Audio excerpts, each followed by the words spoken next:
আসসালামু আলাইকুম রহমতুল্লাহি ওয়া বারাকাতুহু। গাইস, আজকে আমরা শিখবো এবং দেখব কোন প্রোফাইল থেকে আর্নিং করা যাবে এবং কোন প্রোফাইল থেকে আর্নিং করা যাবে না। তো দেখতে হলে সবাই আমার স্ক্রিনে চলেন, অবশ্যই আমরা দেখব। চলেন, পাশে থাকেন, অবশ্যই দেখতে পারবেন। চলেন, লেটস গো। আমরা চলে আসছি ফোনের স্ক্রিনে। এখন আমাদের ফেসবুক অ্যাপসটাতে ঢুকবো।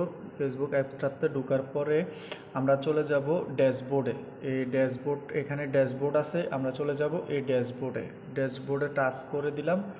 ড্যাশবোর্ডে চলে যাব। এখন আমরা আমাদের এখানে ড্যাশবোর্ড আইব। এরপর আস্তে আস্তে নিচের দিকে যাবো। নিচের দিকে যাওয়ার পরে দেখেন, নিচের দিকে যাওয়ার পরে এই একটা অপশান আসবো, উপরে মনিটাইজেশন আসবে এবং প্রোফাইল নমিনিকেশন আসবে। তো আমরা প্রোফাইল নমিনিকেশনের ভিতরে যাব, এটার ভিতরে যাব। তো এটার ভিতরে টাচ করলাম। টাচ করার পরে দেখেন এখানে আবার নিচে দুইটা অপশান আসছে। দেখেন এখানে দুইটা অপশান আছে, দেখছেন এখানে উপরে লেখা আছে more about your profile.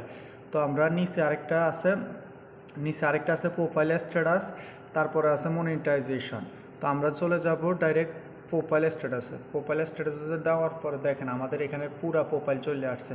Profile আসার পরে দেখেন এখানে আমার যে প্রোফাইলের নামটা আসছে। আর এখানে যে নীল টিকটা উঠে রয়েছে হলুদ, এটা যখন নীল টিক থাকবে তখন বুঝতে পারবেন যে আপনার প্রোফাইলে কোনো ইস্যু নাই।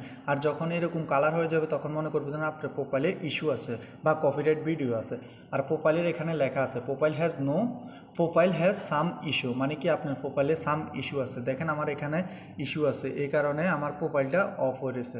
তো ধন্যবাদ। এই পর্যন্ত সবার যদি প্রোফাইলটা এরকম থাকে তাহলে কখনো আপনারা এই প্রোফাইল থেকে আর্নিং করতে পারবেন না। তো সাবধান, সবাই ভিডিও ছাড়ার সময় বারবার দেখবেন আপনাদের ভিডিওর ভিতরে কোনো কপিরাইট আছে কি না।